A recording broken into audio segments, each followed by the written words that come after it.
Dear English learners and lovers, welcome to my channel Sound English Academy. Today's class very important class for all competitive aspirants and also students.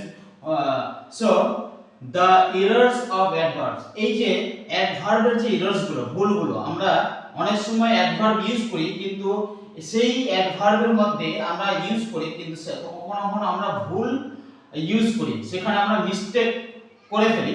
সেই মিস্টেকগুলো যেন না হয় আমি আজকে এই কিছু 15টা কোশ্চেন দিয়েছি, ভেরি ইম্পর্টেন্ট কোশ্চেন। এই সমস্ত কোশ্চেনগুলো বিভিন্ন চাকরির পরীক্ষায় খুবই আসে। ফলে আজকের ক্লাসটা গ্রুপ বি সি যে এক্সাম আসছে, আপকামিং এক্সাম, সেই ক্যান্ডিডেটদের জন্য খুবই special class. So let start. I explain this 15 questions. First হচ্ছে find the errors of the following sentence given below.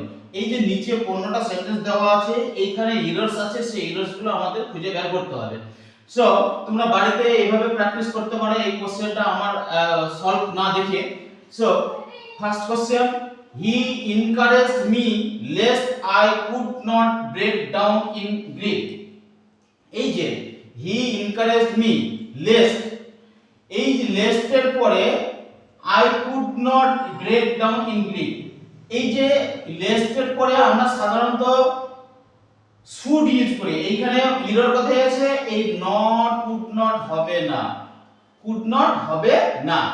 এইখানে এই লেস্ট এর পরে should বা might ইউজ হয়, কখনো could বা would ইউজ হয় না। should বা might ইউজ হয় বা could বা would ইউজ হয় না। আর লেস বা ইন অর্ডার দ্যাট বা আনটিল আনলেস এই সমস্ত ওয়ার্ডের পরে অ্যাডভার্বের পরে কখনো নেগেটিভ ওয়ার্ড নট ইউজ হয় না। তাহলে নটটাও হবে না আর কুডটাও হবে না, এখানে তাহলে কি হবে? Should, only should. তাহলে কি হবে?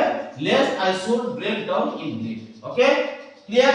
দেন don't leave the room until I do not order.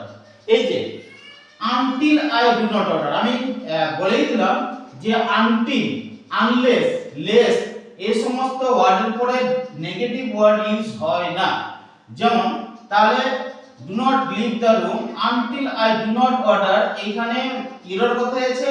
do not, এই do not টা হবে না, until I order। ঠিক আছে, এই until এর পরে until I order do not use হবে না। then I would not let you go unless you do not stop weeping। তুমি যদি কাঁদা বন্ধ না করো তাহলে আমি তোমাকে যেতে দেব না। যেমন এই যে unless, এই unless এর পরে কি আছে? do not আছে, do not তাহলে ইউজ হবে না।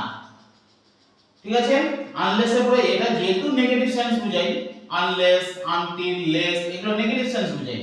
হ্যাঁ, তারপর seldom, তারপরে hardly, scarcely, neither এই সমস্ত ওয়ার্ডগুলো কি নেগেটিভ সেন্স বোঝায়। অতএব এদের পরে আর নেগেটিভ ওয়ার্ড ইউজ করা ঠিক অ্যাপ্রোপ্রিয়েট হবে না, নেগেটিভ ওয়ার্ড ইউজ করতে হয় না। Then so then next, unless someone persuades her Riya will not attend the seminar. এই যে এইখানে একটা important question, unless someone persuades her, এই যে সামওয়ান আছে persuade, unless someone does not persuade her, এখানে যদি ডাজ নট থাকতো D O E, does not যদি থাকতো তাহলে এটা ভুল হতো, ডাজ নট এখানে হবে না, কারণ আমি আনলেস ইউজ করেছি এখানে। ঠিক আছে, so unless someone persuade her Riya will not attend the seminar. এই যে এখানে Riya will not attend the seminar, will not এখানে নট ইউজ করেছে, এখানে নেগেটিভ ওয়ার্ড নট ইউজ করেছি, কিন্তু এখানে নেগেটিভ ওয়ার্ড নট ইউজ করা যাবে, কারণ এই সেন্টেন্সটার সঙ্গে এটা, এই সেন্টেন্সটার সঙ্গে এটার সেন্টেন্সটার সঙ্গে এটার কোনো সম্পর্ক নেই, মানে গ্রামাটিক্যালি এইটা Riya will not attend the seminar, তাহলে রিয়া সেমিনারটাতে অ্যাটেন্ড করতো না, অংশগ্রহণ করতো না। কিন্তু যদি কেউ না তাকে পারসুয়েট করতো, মানে অভিবাদন করতো, অভিনন্দন করতো বা ডাকতো, তাহলে আনলেস সামওয়ান, তাহলে এইখানে ডাজ নট ইউজ হবে না, কিন্তু এইখানে ডাজ নট, এখানে উইল নট, এই পরের সেন্টেন্সটাতে এটাতে হবে, এটা অ্যাপ্রোপ্রিয়েট সেন্টেন্স। এই সেন্টেন্সটা আপকামিং লাস্ট এসএলএসটি তে এসেছিল। I really went to meet nobody across the road. এই যে I really, এই যে really এটা হচ্ছে অ্যাডভার্ব, নেগেটিভ অ্যাডভার্ব। এই নেগেটিভ অ্যাডভার্বের পরে আবার যে nobody আছে এটা তাহলে ভুল। nobody এখানে হবে না, anybody হবে, anybody, anybody এখানে হবে কি anybody। ঠিক আছে, যেহেতু nobody এটা নেগেটিভ, এখানে তো নেগেটিভ অ্যাডভার্ব আছে, তারপরে নেগেটিভ অ্যাডভার্ব ইউজ করা যাবে না, তাহলে এখানে nobody হবে না, এখানে কি হবে anybody। She hardly knows nothing about the family। এই যে hardly অলরেডি এটা আছে নেগেটিভ অ্যাডভার্ব, এই নেগেটিভ অ্যাডভার্বের পরে আবার নেগেটিভ ওয়ার্ড ইউজ করা যাবে না, তাহলে এখানে hardly, she hardly knows nothing না করে anything, anything, anything, anything হবে।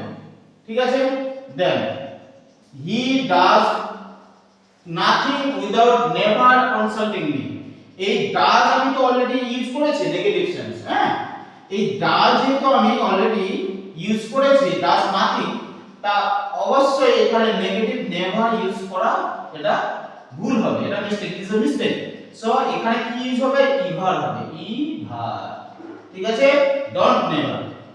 তারপর they do not seldom come here. এই যে সেলডম এটা একটা নেগেটিভ সেন্স, নেগেটিভ অ্যাডভার্ব, অতএব তার আগে ডু নট ইউজ করাটা ঠিক হবে না। ঠিক আছে, then next, he offered me enough money to do the work. এইখানে গুরুত্বপূর্ণ একটা সেন্টেন্স, এই যে এনাফ, এনাফের আমি পরবর্তীতে ভিডিও দেব, সেই এনাফের উপরে, এনাফের অনেক ফাংশন আছে। সো এই যে এনাফ, এই এনাফের পরে কি আছে, নাউন আছে, যে নাউনের পরে আমরা নাউনের আগে সাধারণত অ্যাডজেক্টিভ ইউজ করি, তাহলে এই এনাফটা এই যে নাউনকে মডিফাই করছে, এই নাউনকে মডিফাই করছে, যেহেতু নাউনকে মডিফাই করছে তাহলে এই এনাফটা এখানে অ্যাডজেক্টিভ হিসেবে বসেছে, এই এনাফটা এখানে অ্যাডজেক্টিভ হিসেবে বসেছে। ঠিক আছে, কিন্তু আবার এখন নিচে দেখো question number 10, he is enough rich to take the rich. এইখানে সেন্টেন্সটা কি, এখানে একটা এরর আছে, কি আছে, হি ইজ রিচ এনাফ, এখানে হবে হি ইজ রিচ, তারপরে এখানে এনাফটা হবে না, পরে হবে না, he is rich enough, he is rich enough, he is rich enough. কেন, এই রিচটা এনাফটাকে মডিফাই করছে। ঠিক আছে, এই রিচ অ্যাডজেক্টিভ যখন অ্যাডভার্বকে মডিফাই করছে, ঠিক আছে, এই মডিফাই করছে এখানে। ঠিক আছে, অতএব পরে বসবে, এই অ্যাডভার্বটা পরে বসবে, যখন অ্যাডজেক্টিভটাকে মডিফাই করবে তখন তাকে পরে বসাতে হবে, আর নাউনকে যখন মডিফাই করবে তখন আগে বসবে, যখন নাউনকে কি মডিফাই করে, অ্যাডজেক্টিভ করে। কিন্তু এই যে এখানে অ্যাডজেক্টিভ, অ্যাডজেক্টিভটাকে কি মডিফাই করছে, এনাফ, অ্যাডভার্ব, সে এটা অ্যাডজেক্টিভের পরে বসবে। ঠিক আছে, then give the answer in details, খুবই পরীক্ষায় আসে। সো এই যে ইন ডিটেইলস এখানে ভুল আছে, এরর আছে, এখানে ইন ডিটেইলস কথাটা হয় না, যদি ইন থাকে তাহলে ডিটেইল হয়, এখানে ডিটেইল হবে, এস হবে না। আর যদি ইন না থাকে তাহলে গিভ দ্য আনসার ডিটেইলস, আর ইন যদি না থাকে তাহলে অনলি ডিটেইলস হবে। ওকে, ঠিক আছে, then next, she was rather hopeless। এই যে sorry, he is fairly hopeful, এই যে fairly hopeful, এই সেন্টেন্সটা এখানে, এই সেন্টেন্সটা এখানে ঠিক আছে, কিন্তু যদি আমি he is fairly hopeful এই জায়গায় আমি he is fairly too hopeful যদি করতাম, too fairly পরে too, তাহলে এটা সেন্টেন্সটা ভুল হয়ে যেত, too fairly পরে too ইউজ হয় না।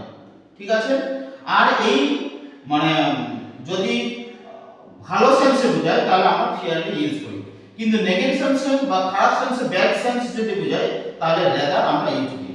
তো she was rather hopeless, এই যে hopeless নেগেটিভ সেন্স, তাহলে আমরা রাদার ইউজ করছি, কিন্তু এই রাদার এর পরে আমরা টু ইউজ করতে পারি। she was rather too hopeless, এই যে টু আমরা রাদার এর পরে ইউজ করতে পারি, কিন্তু কখনো ফেয়ারলি এর পরে আমরা টু ইউজ করব না। ঠিক আছে, দেন had I the wings of a bird I would fly at once। যদি আমার পাখির মতো ডানা থাকতো আমি এখন উড়ে যেতাম। এই যে এই had I the wings, এই যে প্রথমে আছে have, ভার্ব আছে অক্সিলারি ভার্ব, তারপরে সাবজেক্ট, তারপরে আদার্স ভার্ব। তাহলে এই কখন এই ধরনের সেন্টেন্স কখন ইউজ হয় যখন আমরা ইনভার্সন করি ইনভার্সন যখন আমরা সেই ইনভার্সন করি তখন আমাদের এই প্রথমে আমাদের হ্যাড অক্সিলারি ভার্ব ইউজ করি তারপর সাবজেক্ট ইউজ করি কিন্তু এই ইনভার্সনটাকে তুলব হ্যাডটাকে আমরা তুলব হ্যাঁ হ্যাডটাকে সামনে অবশ্যই আমরা পরে বসাবো তাহলে সেটার রুলস আছে সেটা হচ্ছে দেখো if I have the wings of a bird তাহলে এই সামনে যদি খালি ইফটা নিয়ে চলে আসি তারপরে সাবজেক্ট তারপরে হ্যাড তাহলে এই ফরম্যাটে আমরা হ্যাডটাকে তুলতে পারবো বা ইফ এবার যদি ইফটাকে তুলি খুবই অনেক পরীক্ষায় আসে এবার ইফটাকে তুলবো তাহলে ইফটাকে তোলার নিয়ম হচ্ছে হ্যাডটা সামনে নিয়ে আসবো তারপরে সাবজেক্ট বসাবো তারপরে আদার্স তাহলে এই হচ্ছে rules. So, এটা ছিল আজকের class. If you like my class, please subscribe my channel Sound English Academy. And what type of video you want, please comment me and I will provide you. Thank you all my viewers.